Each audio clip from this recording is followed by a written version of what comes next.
This is the Finding Heroes podcast and vodcast, part of the Finding Heroes project. On this, the 109th anniversary of the Battle of Vimy Ridge, considered one of Canada's greatest military victories, this is the first of several episodes we are producing under the title Etched in Stone, a Vimy Ridge Story.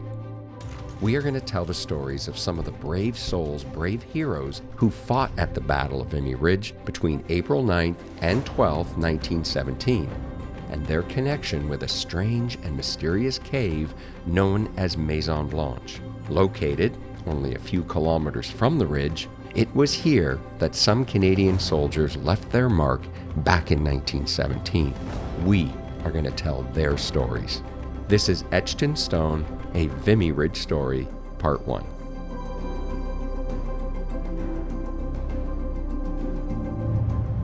Hi there, I'm Wayne Abbott, host and producer of the Finding Heroes podcast and vodcast. I was in France last October filming in and around the Vimy Ridge area.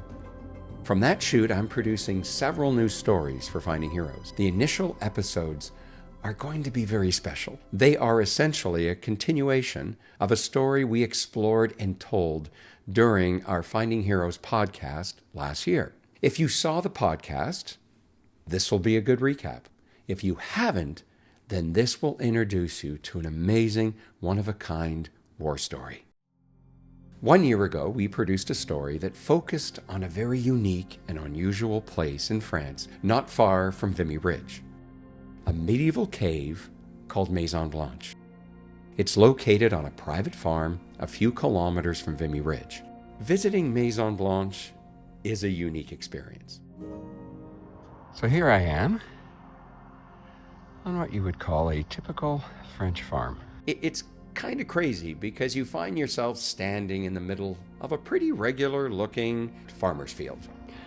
I'm going to take you down on this episode of Finding Heroes to an area that is unlike anything I've ever been. And I'm gonna need this and this, a light and a hard hat to enter. So as I said, this looks like a typical French farm, but not many French farms have this. Until you look down and you see this strange hatch that reveals an old stone staircase going down into the dark abyss. Here we go. Let's go and experience Maison Blanche.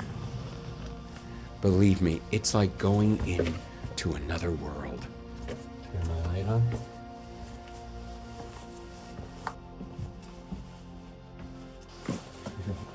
These are pretty steep stairs. This is one of my favorite places that I've been on any World War I or World War II battlefield. Here we go, right at the bottom there. The cave itself was likely carved out in the 17th or 18th century when the locals mined chalk for building materials, creating this underground quarry, also known as a souterrain. Throughout this region, there's hundreds of souterrains that were abandoned for years, if not centuries, until the First World War, when both Allied and German armies found these souterrains and used them to billet and house soldiers. Maison Blanche was found and used by the Canadian Army in early 1917 and housed hundreds of soldiers in the weeks leading up to the Battle of Vimy Ridge. I just want to show you that this is, even though this looks like a cave, there's something extraordinary about this place because, as I've said, Canadian soldiers were billeted here in 1917 prior to the Battle of Vimy Ridge. And it was kind of a brilliant idea is to put 200-300 soldiers down underground, well away from German shell fire. And while they were here, they did something extraordinary. Look at this. They did elaborate carvings.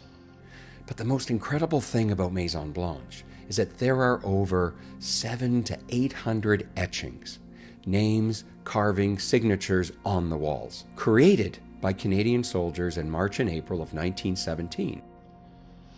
And they're all over the walls. And this one might be the most elaborate one of all. It was done by a soldier named Private A.J. Ambler. Just look at the detail. It's like walking into an art gallery or a cathedral. And all the names are from men who would eventually fight at Vimy Ridge. Remarkably, nearly 110 years later, most of the carvings and names are in great condition. So on the podcast last year, we interviewed David Hedges and Julia Richardson from the UK-based Duran Group, a tunneling team that has access into Maison Blanche.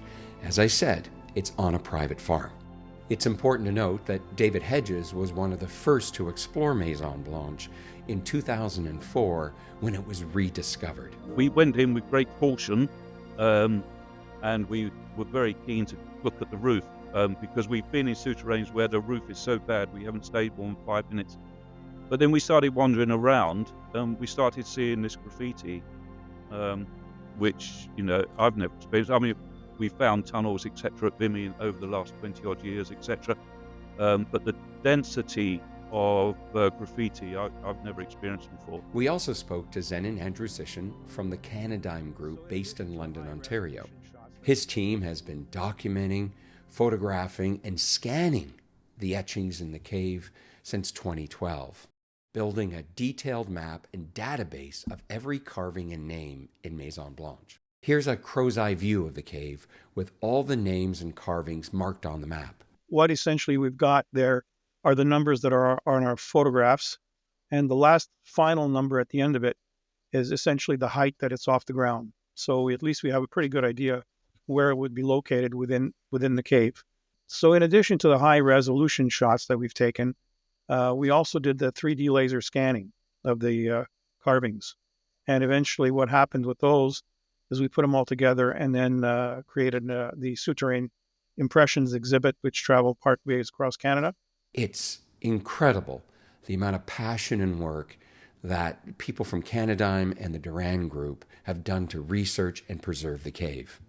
But to me, what truly makes Maison Blanche so special is that no other soldiers were billeted there after the Battle of Vimy Ridge. So it's a time capsule that truly captures that moment in March and April 1917. It's a true record of the men preparing for the battle at Vimy Ridge. During the pre-production of the podcast, I asked David, Julie, and Zenon for the names of soldiers whose families have never been contacted. Up until now, only a few families have ever been told about their loved ones' signatures in Maison Blanche, out of the hundreds of names on the wall, and even fewer have made the journey down into the cave to see their loved ones' signatures. They gave me several names, soldiers like Sniper Malone and Oscar Green, who made this incredible carving, Leo Kenny and Walter McNichol, Jacob Williams, Daniel Holmes, and more. We had less than 1 month to try and find one family to connect with a signature in the cave before we recorded the podcast. Using multiple research tools and sources, I'm proud to say we not only found one, but we found two families. The first was the family of Private Walter McNichol of the 16th Battalion.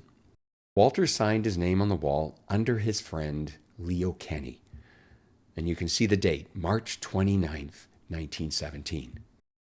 Sadly, 10 days later, Walter was killed on April 9th, the very first day of the Battle of Vimy Ridge. I was able to build a very detailed family tree of the McNichol family and eventually reached out and connected with Walter's great-niece, Agnes Whitley, who lives in British Columbia. Here's a clip from the podcast, the first time where I virtually meet Agnes. And like every story I work on, there are always surprises. And believe me, Agnes surprised me with a bit of information about her family history. So when did you hear the story about Walter and, of course, being killed at Vimy Ridge? Well, probably 3 years ago. Only 3 years ago? Yeah, well, during COVID, the Canadian military allowed us to download all the military records for free. And so that's when I found out that he died at Vimy Ridge, because I downloaded both his and Peter's war records. And what did you think when you found out your great uncle was killed in one of the most iconic battles in Canadian history? I mean, how did that make you feel? Well, I wish now that I would have asked the questions that we should have, and we all go there. We think, oh, I should have asked that. But there was just a whole wall of silence. And I've talked to my cousins about it, and they said, nope, there was just no word at all. Walter was truly forgotten, even in his own family history. And then imagine Agnes's surprise when I call her up out of the blue and tell her that her great uncle's name can be found in a mysterious, strange cave in France. This is the moment in the podcast where I tell her about Walter McNichol's signature. There was various ways that soldiers left their names. And so I'm really, really proud to show you. And there's Walter. There's Walter. Yeah. And that he was in Maison Blanche prior to the Battle of Vimy Ridge. And here is his name and his service number etched on the wall of Maison Blanche. You can see Private W.S. McNichol and his service number 718887. And he was there. How do you feel? It's pretty emotional to see what he did, Yeah. It's very emotional to see his name. Oh, just want to touch it. Yeah, just want to touch it. It's just so amazing. Yeah. Yeah. And it brings tears to my eyes because he died so young. It's always rewarding when we get to tell the story of a forgotten soldier from the First World War, especially someone like Walter. He was one of thousands of young Canadian men who volunteered to serve, and like so many, he never came home when he was killed the first day, first hour at the Battle of Vimy Ridge. But Walter's story doesn't end there. During the podcast, Julia Richardson shared a connection Walter shares with 3 of his friends and fellow soldiers. They all etched their names into the wall of Maison Blanche. Walter's name is under Leo Kenny, and their pals Alvin Kynes and Daniel Holmes etched their names in the wall just a few feet away. You see, the story goes, on the night of April 8th, the 4 of them marched towards Vimy Ridge together. But I think it's best if Julia explains the rest of the story herself, as she did in the podcast last year. And the story that Kynes tells is of the night before the Battle for Vimy Ridge, when these 4 friends, they were in a sunken road, they were sheltering, and one of them, Leo, recited this poem that stuck out in Kynes' mind. And it's a poem about a group of friends that go up towards the front line together, and sadly only one of them walks away off the battlefield. And the reason that Kynes says he remembers this is that the following day, on the 9th of April, they all go over the top of the trench together, and sadly Walter McNichol is killed almost instantly by the machine gun fire. And Leo Kenny and Dan Holmes receive injuries, which means that they get sent back to Canada. So Kynes says that he was the only one that walked off that battlefield. It just always sticks out in my mind that there's these just 4 normal friends. 3 of them were farmers, 1 was a teacher, potentially didn't know each other before the war, were brought together in these horrific situations, and that this quite insignificant looking pieces of graffiti holds such an important story and sort of fossilizes this key moment for the 4 friends, where one of them was never to return back. Is there any stanza that you would read that touches you out of this poem? I guess the last. There is many a tale the poplars tell of the road of cobbled stones, where Bill and I marched side by side, and I came back alone. That stuck with Alvin Kynes all those years. The 4 of them going over together, and Alvin walking back alone. What an incredible story of a poem that connects 4 soldiers. During the podcast, here's the moment where Agnes reacts to the story. That's a very moving story because, only one came out of that battle unscathed. It's just, and unfortunately, it was my great uncle that passed away. Yeah. It's so tragic, isn't it? It's so sad. It is. It's just really sad. And here we are over 100 years later, and Uncle Walter's relative still remember him, although we didn't know him. And we visit, my niece and great nephew and myself have all visited his grave, and we've all been to Vimy Ridge, and it's just like going into a cathedral. It's just such a wonderful place. What an incredible story that connects four soldiers and a poem called Cobbled Road. It's such an amazing moment when you get to tell a story that's so deep and layered. And this is truly why I want to keep Finding Heroes going. There's just so many stories like Walter McNichol's that need to be told. But we have another story because, as I mentioned, we found two families while producing the podcast. We also found the family of Private Jacob Williams. There's no specific date by his name, but we believe it would have been the end of March, beginning of April of 1917, when he put his name on the wall of Maison Blanche. After a lot of research, I made contact with Jacob's granddaughter, Anne Crowley, who lives in Hamilton, Ontario. Jacob was an Indigenous soldier from Six Nations Reserve, just outside of Brantford, Ontario. He was part of the 107th Pioneer Battalion that fought at Vimy Ridge and were billeted at Maison Blanche for a few weeks. Because Anne lived so close to me, I was able to meet her face to face to tell her about Maison Blanche and reveal Jacob's signature to her. Here is the moment in the podcast when we first meet. And note, as I said earlier, these stories are full of surprises. And believe me, Anne surprised me with something extraordinary. Hi. Hey, how are you? I'm fine. Oh, it's such a pleasure to meet you. You too. Come on in. Oh, thank you. Finding Heroes is all about connecting artifacts to soldiers. So there is something I want to show you. Take me back. I mean, what did your mother and or even your grandmother say about your grandfather, Jacob? I can tell you some things. My grandfather passed away in 1957. I was 2.5. As far as I know, he was born on somewhere on Six Nations Reserve. He was in the First World War. He went overseas. He was married at the time and had 2 children. And what do you know about his World War I experiences? Anything? Very little. I know he was supposed to have been wounded, but I don't know. Wow, so you don't know anything else? No.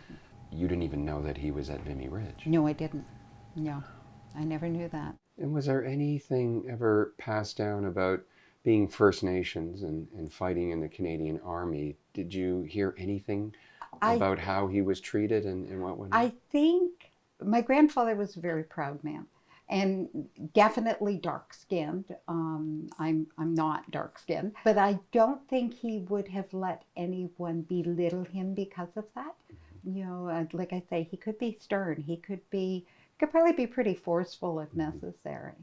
And what would you say if I could not only tell you that he was at Vimy Ridge, but he was there for a while? I would be amazed that you would know that. Just a few kilometers from Vimy Ridge is a place called Maison Blanche. We know that your grandfather was there because he left his name. Okay? And here is the signature of your grandfather, Jacob Williams. Oh, wow. Can you believe it that he was there and this is in his own handwriting? Mm-hmm. And it's tangible and it's It there. is. It is.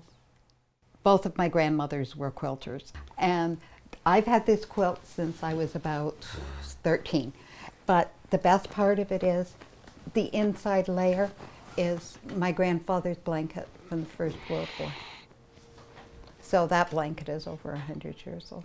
This is amazing because now this comes full circle. This blanket, more than likely, I know. for sure, was in Maison Blanche with him. Yeah. That's been my biggest connection to my grandfather. And the fact that I've had it since I was 11 years old, and I'm 69, getting pretty raggedy, but it's always held a very special place to me. Well, it's more special now. Yeah, yes it is. What do you think Jacob would think 100 plus years later his granddaughter is looking at this? I think he would be very, very pleased with what you have done and with what you've been given. It's a gift that you've given me that I never expected. I still can't believe that Anne still has Jacob's blanket from the First World War. It's so lucky that Anne's grandmother made the quilt and put the blanket inside, and in doing so, protected it for decades. You can see by the footage, it touched me deeply, and it really is one of the most special personal war artifacts I've ever seen. Now, we can't be 100% sure, but I think there's a very good chance that Jacob had that blanket in his kit in Maison Blanche prior to the Battle of Vimy Ridge. And if so, it is really such a wonderful story. You know, meeting Anne and Agnes and telling the story of Jacob and Walter, and also finally getting to tell the story of Maison Blanche, was really one of the most special moments of my career. But I felt we only partially told the story because during the podcast, we did it virtually. I believe the families need to get to Vimy Ridge, visit Maison Blanche, and see the signatures of Walter and Jacob in person for the story to be complete. Well, that's the good news, and that is why I was in France a few months ago. The next couple of parts of the series Etched in Stone, a Vimy Ridge Story, will be able to show you exclusive footage of Anne and Agnes and their families making their way to Vimy Ridge and visiting Maison Blanche for the very first time to see Walter and Jacob's signatures. For Agnes, we have a special surprise for her and her family that we didn't reveal in the original podcast. And with Anne, she brings Jacob's blanket back to Maison Blanche. Watch the VODCAST on our Finding Heroes YouTube page, or listen to the podcast wherever you get your podcast to experience these very special moments on the next couple of episodes of Finding Heroes Etched in Stone, a Vimy Ridge Story. Thank you for watching the new Finding Heroes. The Finding Heroes VODCAST and podcast was produced by Northern Sky Entertainment. The original Finding Heroes podcast excerpts courtesy of Ancestry and Northern Sky Entertainment. A special thanks to the Duran Group, Canadime, Ann Crowley, and Agnes Whitley. Contact the Finding Heroes Project at findingheroesinfo@gmail.com. This is part of the Finding Heroes Project.